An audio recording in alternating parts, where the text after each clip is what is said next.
Hi everybody, it's Matt here. I bet you don't think about Honda Civics a lot, but for me I do. When you think of Honda Civics, you probably think of fast front-wheel drive cars that are beating Lamborghinis on YouTube in roll races and other Fast and Furious tuna cars. Unfortunately, the 7th generation Civic was pretty panned by enthusiasts and doesn't get any of that rep. Here's 5 reasons why that is. For the uninitiated, the 2001 to 2005 Civic is the 7th generation Civic. That includes the EM2 Coupe, the EP3 hatch, the ES1, 2, and 3 sedan, and a lot of those actually share common platform with the DC5 RSX Integra.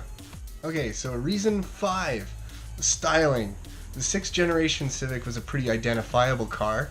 You knew it was a Civic the moment that you saw it. The coupe, the sedan, and the hatch all shared the same front end, which wasn't flashy, but it was a handsome look. The 7th generation coupe and sedan shared front ends, but the EP3 hatchback looked kind of like a tiny Honda Odyssey, which was kind of unfortunate. The coupe had taillights that appeared to be a straight copy of the Ford Focus, and the sedan looked very plain, like not Corolla level plain, but it was pretty plain. Okay, moving right along, reason number 4, the chassis. So Honda, like any company, they want to be profitable. They have to be accountable to their shareholders.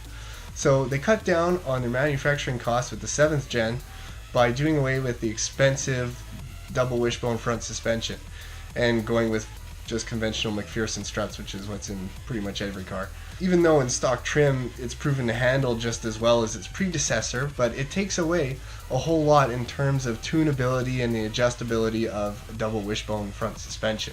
Point 3, probably the biggest point here, is engine choices. The 7th generation coupe and sedan came with the D17, the D17A1 and the D17A2, which the A2 had VTEC, A1 didn't. 115 horsepower out of the A1 and 127 out of the A2, nothing spectacular. The D16 previous to that actually made the same power. The D17 only made a tiny amount more torque.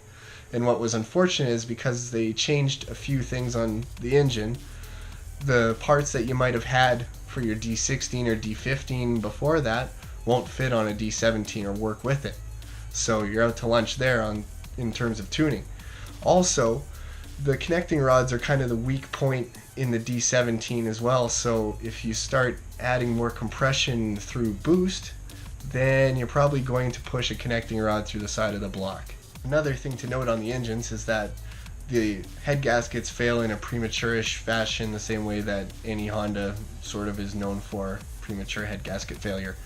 If your car is overheating or if your coolant is disappearing to an unknown place, it's not your thermostat.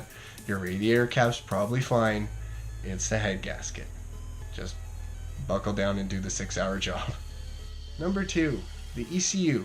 The D17 equipped cars had a lockdown ECU that couldn't be tuned.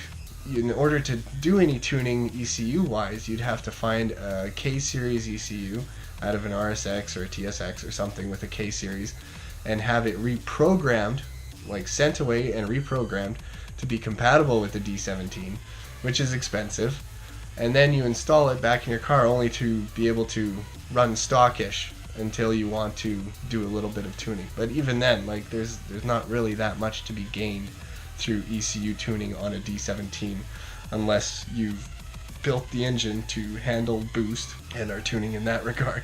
So, number 1 reason why the 7th generation Civic was a bit panned by all enthusiasts. No Type R. After getting snubbed on the first Type R, we got snubbed on the next Type R. At least in North America, that's the case. All the Honda enthusiasts that are in North America know that we had to wait until this most recent generation of Civic before we finally got the Civic Type R here. We always have to be jealous of the European and Japanese markets who get the wonderful Type R with the K20, that makes tons of power, and we're stuck with the D17. I hope that you enjoyed this little list, and please keep in mind that I am a 7th generation Civic owner. And why? I just kind of like it. But we'll talk more about that in another video. Please like, share, and subscribe if you aren't already subscribed, and thanks for tuning in and watching me today.